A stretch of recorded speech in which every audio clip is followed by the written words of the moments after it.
Passado algum tempo, o Matt Damon, ele que já tinha seus 18 anos, foi convidado a servir o exército. Isso mesmo, do alto do seu 1,65 de altura, ele com 1,65 m de altura, para quebrar os paradigmas, ele foi servir o exército. Foi convidado a servir em Barueri. E ele lá com 18 anos, o irmão dele, o Dinho, com 17, eu acho que eu tinha 15 anos, isso era em 2006. Então, enquanto o Matt Damon passava a semana inteira em Barueri, eu e o Dinho íamos ao shopping, biblioteca, parques. A gente passava uma tarde juntos, dando uns rolê, galeria do rock aqui em São Paulo. Tudo pra ver umas minas, mexer com umas minas aqui. Tudo atrás de garotas. A gente praticamente já tinha largado a escola, né? Então a gente era uns moleque meio vagabundo.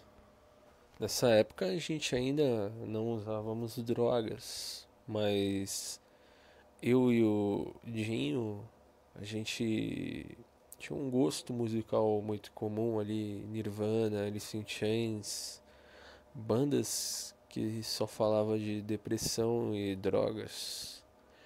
O Dinho, apesar dele ter uma boa aparência, na infância dele ele era gordo e ele teve que fazer uma dieta rigorosa para perder peso. Ele sabia mais ou menos o que era um pouco a rejeição na escola por conta de ser um gordinho, né? Então, basicamente, a gente falava muito disso, sobre drogas para fugir da depressão e sei lá, a gente tinha uma curiosidade em comum de usar algo. Basicamente, a gente era muito influenciado também. Nessa época, a gente também frequentava uma lan house que tinha aqui na minha rua. E eu lembro que num fim de semana que o Matt Damon veio de Barueri passar o fim de semana em casa. A gente foi na Lan House e conhecemos ali o System. A gente mexia muito no Facebook, no MSN. Nessa época também baixava música no LimeWire, esses aplicativos que tinha na época. Só que a gente não entendia bem. A gente não frequentava tanto a Lan House, a gente era meio noob. E o System, a gente conheceu ele ajudou a gente a trocar foto do MSN, a baixar música, esse tipo de coisa, cara. Ele ajudou muita gente ali. E o Matt Damon resolveu apelidar ele de System por dois motivos, né? Uma porque ele era fã do System of a Down e dois porque System de sistemas, né? Ele entendia um pouco disso, ou pelo menos parecia entender. Nisso o Dinho arrumou um trampo e eu passei a fazer alguns rolês com o System. Basicamente os dois irmãos ali estavam ocupados aí. O Matt Damon passava a semana inteira no exército e o Dinho passava suas manhãs e suas tardes trabalhando. E eu ainda tinha 15 anos, era um moleque muito vagabundo. Eu só fazia um bico ou outro de panfletagem nessa época, então basicamente eu passava tardes e tardes vegetando com o System. O System era muito parecido com esse cara do meme aí, no Matador de Polícia de Minas Gerais. Ele também é mineiro. Ele tinha um zoião meio de doido. E ele tinha um. Eu lembro que ele tinha até um razoável shape na época. Ele tinha 15, 16 anos e pra época ele tinha ali um shape ali razoável para a idade dele. Tinha um ABS definido e toda essa putaria. Só que ele era bem magrelo. Ele gostava muito de fazer barra no parque, então às vezes eu ia lá com ele.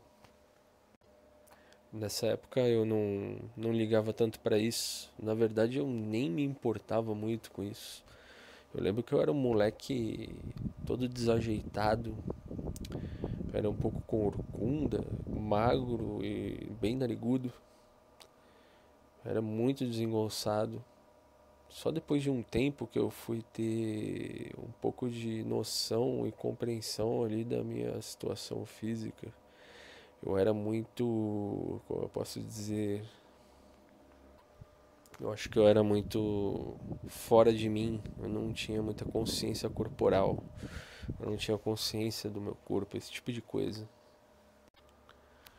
O System, bom, eu e o System a gente ia muito pro shopping e a gente não tinha dinheiro pra tomar sorvete, um refrigerante, comer um lanche, esse tipo de coisa. Lembro que tinha o churrasco grego que você gastava acho que R$ 2, comia um churrasco grego e tomava um suco. Se não me lembro, era até R$ 1. A gente tinha mania de, no caminho até o shopping, pedir dinheiro na rua. E a gente falava que veio entregar currículo no centro e não tinha dinheiro para passagem de volta.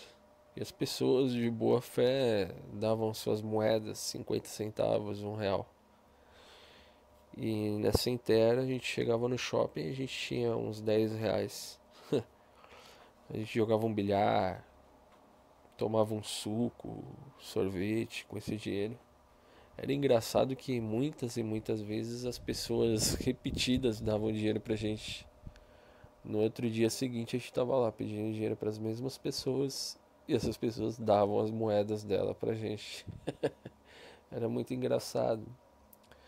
Teve uma época que a gente pegou roupas usadas, roupas que a gente achava que era velha aqui de casa. Ele pegou umas roupas da mãe dele, eu peguei umas roupas da minha mãe e fomos vender pro brechó. Foi engraçado que a gente apanhou pra caralho, né? A gente ganhou uns 20, R$ 30 nessa época. E a gente gastou tudo com sorvete, bilhar. O System gostava de fumar cigarro. Então ele comprava um maço de cigarro. Mas eu não curtia muito fumar cigarro, não. Sempre achei o gosto ruim. Mas basicamente a gente levou um belo de um pau das nossas mães. Coisas engraçadas. A gente parecia o Beavis e Butthead, né? Andando junto. A gente ia pro shopping e a gente ficava rindo dos outros. Era uma época engraçada. Mas a gente ainda éramos uns moleques inocentes ainda. Eu lembro de um dia, era mais ou menos umas 5 da tarde, a gente estava eu e o System na porta da uma lan house, quando passou um rapaz de 22 anos, 1,75 m, bem magricela, com uma cara de louco, branquinho, com uma cara bem de louco mesmo, os olhos tortos. Ele veio com uma voz extremamente aguda e um jeito de malandro pedindo um cigarro para o System. O System olhou para mim, eu olhei para ele e demos risada. Era um cara realmente caricato. Ele se apresentou como Cracker Demo. Bom, ele começou a bater papo sobre computadores. Estava na porta da lan house. Ele dizia que ele era hacker, por isso que o nome dele era Cracker. E Demo porque, bom, ele dizia que ele invadiu o site da Polícia Federal e o pessoal chamava ele de capeta. Obviamente ele mentia muito, esse cara. O Cracker Demo, eu vou colocar aí uma foto dos olhos dele. E realmente esses são os olhos do Cracker Demo, verdadeiramente. Esse olhar torto e esquisito, de louco, completamente lunático. Ele era um cara realmente lunático que parecia acreditar na própria mentira. Entre uma tragada e outra no seu cigarro, ele perguntou pra gente se a gente usava alguma droga. O System logo falou que só fumava cigarro. Eu não sei por que, eu era muito curioso e eu acabei mentindo, dizendo que usava e que cheirava cocaína. E ele falou que adorava cheirar cocaína. Isso seria óbvio para qualquer um que tivesse malícia e olhasse na cara dele. Iria logo perceber que ele usava. Ele olhou pro meu nariz e disse: esse seu narigão aí não engana, você deve cheirar pra caralho. E aí, papo vai, papo vem. Eu passei o MSN pra ele. Ele foi pra casa dele. Seguimos em frente. Naquela noite, bom, eu não sabia, ou pelo menos eu não entendia ao certo.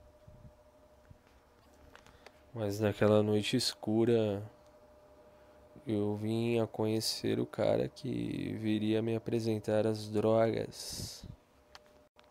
Então, alguns dias depois, eu fui sozinho pra Lan House de tarde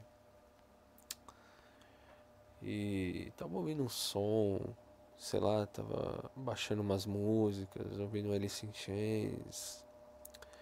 Tava ali de boa, resolvi entrar no MSN e o Cracker Demo estava online. Eu até fiquei feliz e interessado em conversar com ele, porque, sei lá, eu tava muito curioso com essas coisas.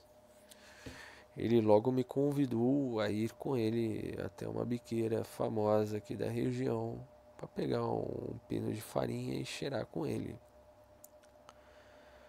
Essa biqueira era o Bela Vista, favela do Bela Vista, aqui na Zona Leste.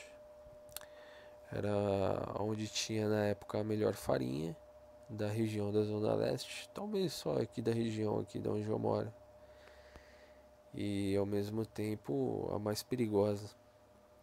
Eu lembro que a gente se encontrou e fomos até a favela. Chegando lá ele me avisa que não podia entrar dois. Então ele entrou e não falou nada, só disse: me espera aí, na porta da favela.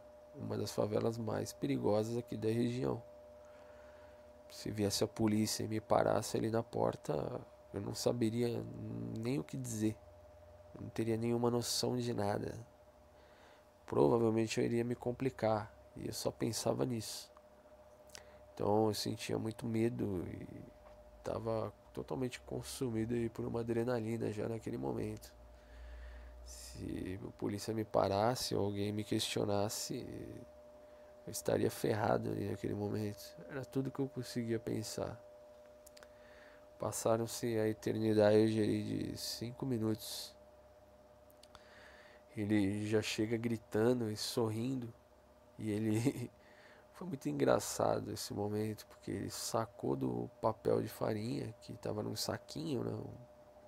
Um pozinho branco no saquinho, colocou na frente da cara dele e começou a sorrir. Um sorriso de um psicopatinha. Uma coisa bem estranha, até amedrontadora.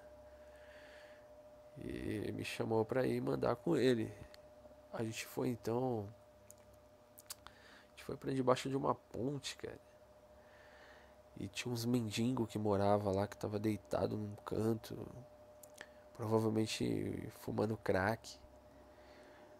Tudo pichado, tudo sujo, um cheiro horrível, cara. Aquele ali não era um ambiente que eu tava acostumado. Totalmente fora do meu habitat natural, né, cara. Eu tava me sentindo realmente bem mal, bem destoado daquele lugar. Era como se eu fosse água e aquele lugar fosse óleo. Eu tava me sentindo, sei lá, consumido pelo aquele óleo. Um sentimento estranho, cara. Um lugar todo sujo, todo zoado, cara, com o pessoal todo fudido, cara. Eu não tava me sentindo bem ali. Então ele viu que naquele pacotinho ele tinha pegado uns três, mas naquele pacotinho tinha um negocinho verde fluorescente. Era uma coisa esquisita que não era comum. Eu não sabia, eu não tinha noção de nada. Ele pegou, tirou aquele negócio e na carteira dele, com o cartão, ele esticou duas carreiras. enrolou uma nota e rapidamente cheirou o tiro dele com extrema facilidade. Na minha vez eu tive muita dificuldade. Eu nunca tinha cheirado, eu nem sabia como era, não tinha noção de porra nenhuma. Apesar de eu dizer pra ele que já tinha usado e que usava, ele olhou aquela cena, eu tentava cheirar e não conseguia. Ele riu da minha cara e disse: É, eu tô te fazendo então, né? Tá perdendo o cabacinho agora, né? Aí ele me mostrou como é que fazia e eu consegui dar o primeiro tiro. Eu lembro que eu me senti um pouco mal por ele ter me pego na mentira, mas ao mesmo tempo eu tava tranquilo. Uma hora ou outra era melhor ele saber que era a minha primeira vez. Então eu lembro que eu já tava consumido pela adrenalina. Quando quando eu mandei aquele tiro, a primeira sensação que eu tive foi o adormecer dos dentes, os meus dentes adormecidos. Eu senti que eu estava um pouco mais ligado, coração acelerado, porém me veio uma grande, forte sensação de felicidade, como se realmente eu não conseguisse ver nada de negativo na vida. Foi realmente uma sensação assim que eu tive. Nada em mim era ruim, eu não me sentia feio, eu não me sentia fraco, eu não sei, eu só sentia coisas boas. Tudo eu via o ponto positivo e eu não conseguia enxergar o ponto negativo. Foi essa a sensação que eu tive. Então eu estava mais sociável, eu estava mais confiante, eu me sentia mais forte. Essa foi a principal sensação que eu tive ao dar o primeiro tiro. Eu não sabia, mas ali naquele momento eu estava perdendo a minha inocência.